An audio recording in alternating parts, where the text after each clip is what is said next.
Je te dis, c'est parti.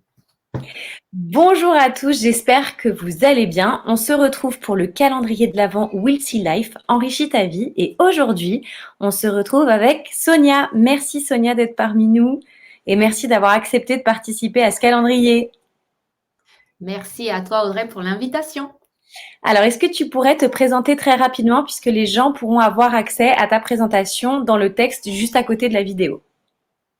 Alors, je m'appelle Sonia Chardonnance, je suis accompagnatrice d'entrepreneurs atypiques, organisatrice d'événements, entre autres la Journée de l'Audace, et puis je suis également formatrice et conférencière.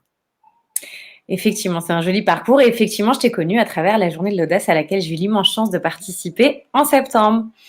Donc, on se retrouve aujourd'hui pour que tu nous partages un tips, un événement, un petit truc qui t'a permis d'enrichir ta vie. Alors, des tips, il y en a tellement et puis on peut enrichir sa vie, vraiment tout le temps, tout le temps. Mais peut-être, ce qui pourra aider un peu les gens, c'est le fait, d'avancer dans la vie, quoi qu'il arrive. J'ai eu de la chance d'avoir vécu un burn-out. Pourquoi je dis la chance? Parce que c'est grâce à ça que j'ai je ne veux pas dire retrouver le chemin, qu'il fallait, mais pourquoi pas? Je me suis un petit peu éloignée de qui j'étais, de ce que j'aimais, de mes valeurs. Et puis, c'est là fait que bah, je me suis pris un grand mur, hein, ce qui m'a fait me remettre debout et puis à avancer dans la vie.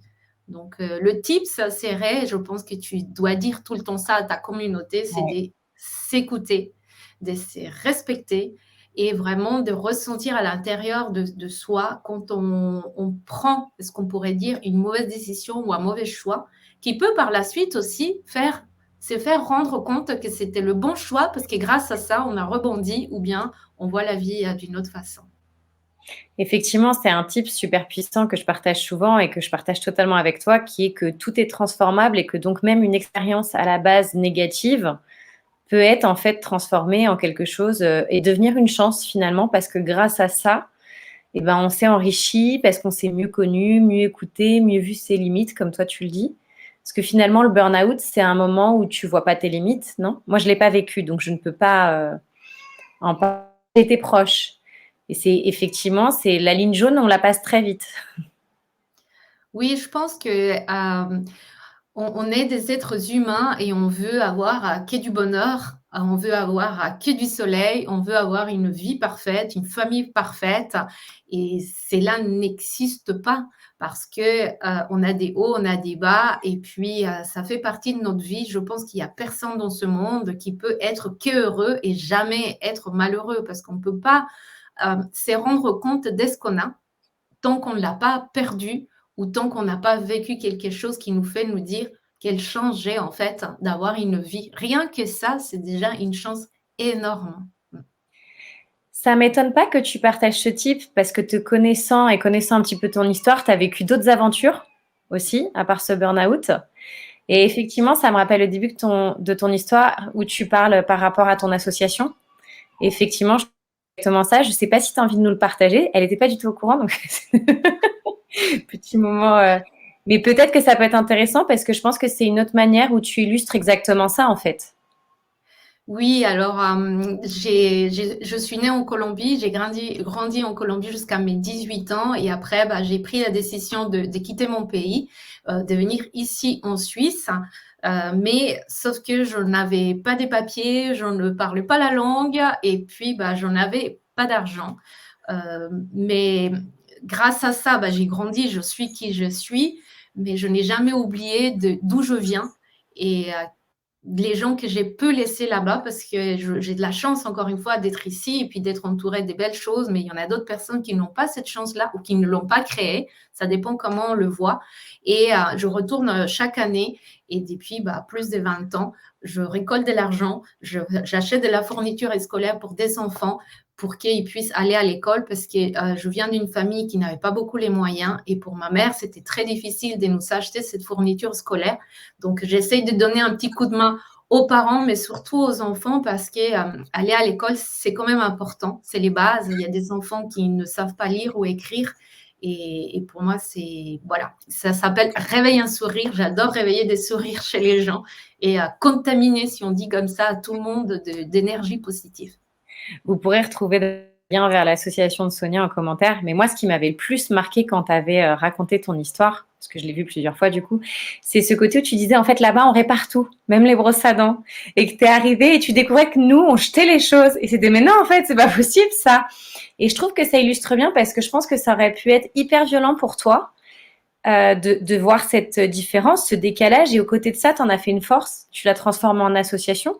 Finalement, ce que tu avais vécu, qui aurait pu être vécu comme quelque chose de négatif, tu l'as transformé en une chance, en créant un truc autour de ça. De nouveau, on retrouve ce côté, voilà, l'événement ou les origines peut-être difficiles, finalement, sont devenues une chance.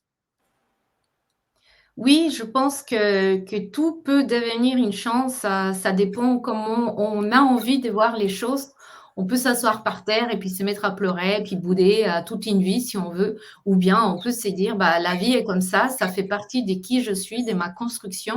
Et on continue et on y va de l'avant. Donc oui, c'est vrai que le fait de voir les gens. Après, je fais partie aussi de ces gens, hein. Je change Oui, des là. téléphones tous les 2 ans. Je crée de la pollution. Mais je me dis, quand on en a tellement, par exemple, pour tout te dire, on a vendu notre maison, donc là où je suis, et on va partir vers un appartement qu'on a acheté. Et au lieu de jeter les meubles, les jouets, les habits, eh ben, j'ai posé des choses devant chez moi. Mon mari m'a dit, mais pourquoi tu fais ça? Les gens vont jamais ramasser. Je lui dis, bah, si ça fonctionne pas, c'est pas grave, je le prends et puis je l'amènerai chez Caritas ou peu importe. Et je t'assurerai que les gens passent devant chez moi, ils prennent des affaires. Donc, j'ai donné au moins 15 ballons de foot que mes enfants avaient récoltés parce qu'ils font chaque année un campus. J'ai donné des jouets, j'ai donné des habits. Il n'y a jamais rien qui part à la déchetterie ou à la poubelle parce que Ouais. les gens, ils ramassent tout. Donc, je me dis, pourquoi ne pas donner une deuxième chance à quelque chose qu'on a acheté, qu'on n'a plus l'utilité et qu'on donne ça à quelqu'un d'autre? On peut faire vivre ces jouets un peu comme dans Toy C'est ça. Story, où on donne une deuxième chose à des objets. Voilà. Bah, écoute, merci pour ton partage hyper inspirant et qui, je l'espère, va aider beaucoup de gens. Du coup, il me semble que tu avais un cadeau à nous partager, que tu as Alors avec la oui, communauté. j'ai un cadeau qui est en train de se préparer. Ça s'appelle les clés de la motivation pour rester motivé, qui est peut-être l'une des choses un petit peu plus compliquées. On a plein de tips, plein d'outils, mais après, ben, on ne les met pas en place. Donc, je suis en train de créer un sort d'atelier rien que pour vous, pour que vous puissiez les utiliser. Donc, vous pourrez retrouver les liens pareil en avant-première. Vous aurez accès à cet atelier. En tous les cas, Sonia, mille merci pour ta participation et d'avoir accepté cette invitation. Et au plaisir de se revoir très rapidement. Et donc, je te dis à très bientôt et merci encore. À bientôt. Ciao. Ciao.